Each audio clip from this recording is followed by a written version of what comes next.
Hello. I'm just kidding.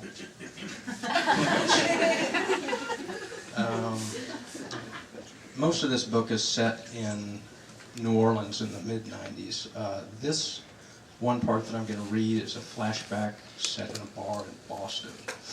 And not that that matters very much right now, but please buy the book and read it. Back when I was a excuse me. Back when I was a regular at Duke's Elbow Room, I had not been alone in my crush on Lee.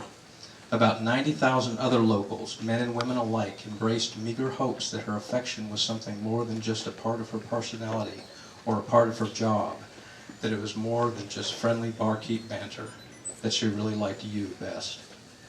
It was not hard to think Lee liked you when you got her attention.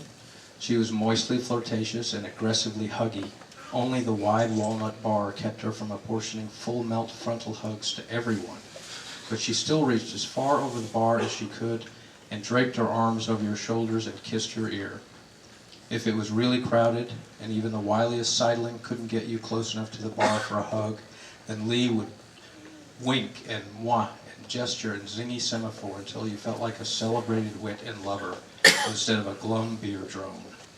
She smiled with such stretch that you could see the pink of her innermost gums meeting her innermost cheeks, and when she relaxed her mouth, plump little vertical creases formed in her lips, where the lipstick was not elastic enough to follow the expansion and contraction of her smile. The whole light show of her stayed bright even when she was not around. But she always forgot you. You might come into Duke's, accept your hug and kiss, then duck out to get a pack of cools, come back in after 5 minutes, and get the whole pageant of welcome again. Indeed, there were plenty of people who did just that, in and out, hugs and kisses all day. Lee might remember a mustachioed toreador with a metal hand who only ordered raw boys and tipped uncirculated Morgan silver dollars, but she would never have remembered someone who sat wherever there was a vacant stool and ordered cokes and beer and was thin and short and wore characterless outerwear such as myself. Unless there was an unignorable feature to lodge in the subconscious, my kind were not recalled. We were not filed. Certainly, I always got a hug and a kiss or a wave and a wink, but so did everyone. I could not be distinguished. Until I got my zit. It was probably listed in the literature that comes with prescription medications under adverse effects. Blurred vision, smelly urine, furry tongue, so on and so forth, and greedy facial eruptions. The zit had been idling subcutaneously for at least 2 weeks before it surfaced. It was just a tender spot in the lower middle of my forehead until it debuted as a modest pimple. But then I started to worry it, which just made it mad. Within a few days, it was a crimson alp, so large that in a raking light it cast a shadow. I could even see it without a mirror out of the corner of my eye. It was a profane bindi, and it hurt. Lee noticed, even in the smoke and bar dark of Duke's. Bill, her malevolent boyfriend, had been in jail for a while. This may have had something to do with her feeling comfortable enough to address a beer bot like myself on a genuinely personal level. None of my business, she said, in a tone of voice I'd only heard her use with actual friends. But I had him like that one time, all over my face. I still have the scars, see? She leaned over the bar and tilted her head back and to the side. I could only look at her lipstick crevasses and her long nose. I blushed so hard that I'm sure my zit was comparatively diminished. I think I see, I said. Yeah, I had him on my neck and on my chest. But listen, go get Accutane and Cleocin tea, miracle drugs. I used to carry a little notebook in my back pocket that I used to scribble nonsense in when out in public so as to not appear vagrant. Will you write that down, I said, pulling out said notebook. Yeah, write that down, she said, handing me a pencil of the sort used for scoring miniature golf that she kept stuck under a scrunchie in her hair. The pencil was warm. Okay then, righto. Then she leaned in and gave me a hug that lasted a fraction of a second longer than usual and patted me on the cheek. I borrowed $60 from my friend Dewey so I could buy new clothes and get a becoming haircut. Yeah, when are you going to pay me back, he said, holding 320s over his head out of my reach. End of the month, I said, stretching, grasping at air. When I get paid at the tire store.